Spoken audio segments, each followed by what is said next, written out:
I'm sitting on the floor inside the Nirvana room, which was kept more or less the way it was when Bhagavan passed away. When I first came into this room more than 35 years ago, it was full of everything that was here on the night Bhagavan died. There was a revolving bookcase somewhere down here, which was Bhagavan's personal collection of books. Whenever somebody asked him a question and there was an answer from a book, he would rotate his bookcase, he would pull out the appropriate book, and he had this interesting talent that generally he would open the book and it would always open at the right page, and he would pass on the quote to the person who asked. Many other personal things were here, but they've now all been moved to an archive cum museum in a different part of the ashram. The only items which are still here from April 14th, 1950 are the bed itself, the mattress on top, and the cushions and pillows. So this is the bed that Bhagavan slept on, this is the bed that Bhagavan sat on when he gave darshan in the last few weeks of his life. There are still one or two personal items. This is called a kamandalu. This is a water pot made out of a coconut shell, and throughout his life Bhagavan would fashion these themselves. Occasionally devotees would give him their own version, and behind is a walking stick which most probably he made himself. He occasionally commented that the only personal possessions he had, apart from his kaupina, were his walking stick and his kamandalu, and there are examples of both here which are kept in his final room. The remaining items have all been moved elsewhere and put on exhibition. Irrespective of how ill Bhagavan was, the one thing he always insisted on was that people should have access to him on a regular basis.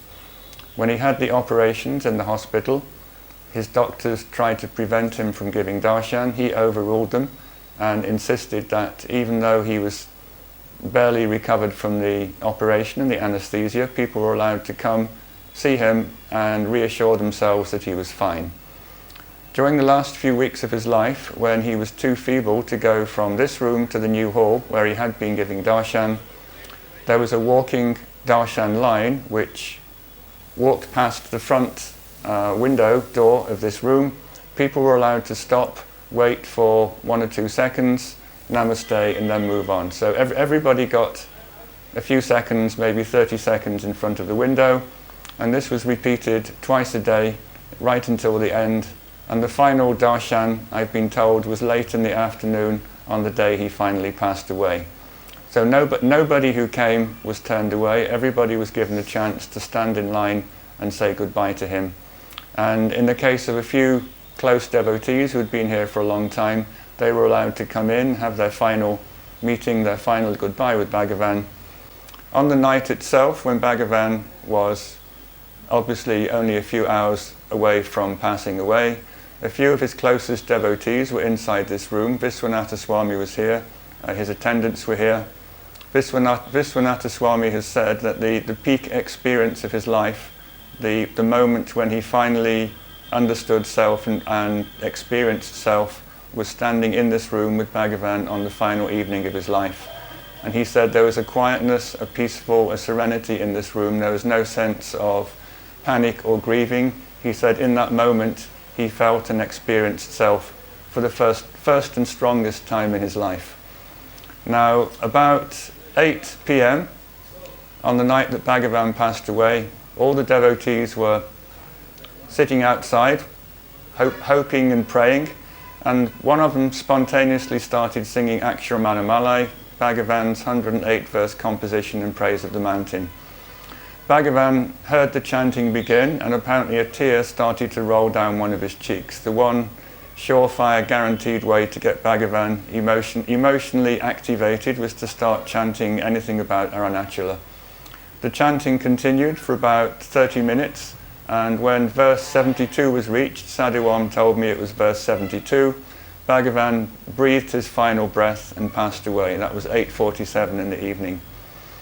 Now, I was told, or I've read, that Robert Adams, one of Bhagavan's American devotees, wasn't here on the night that Bhagavan finally passed away. When he came back, out of curiosity, he said, "What was the last thing that Bhagavan said?" And apparently, at some point during the evening, when everybody's attention was on him, the thought occurred to Bhagavan that possibly the ashram animals were being neglected because everyone's attention was on him. So he turned to his attendant and said, "Have the peacocks been fed?" So his final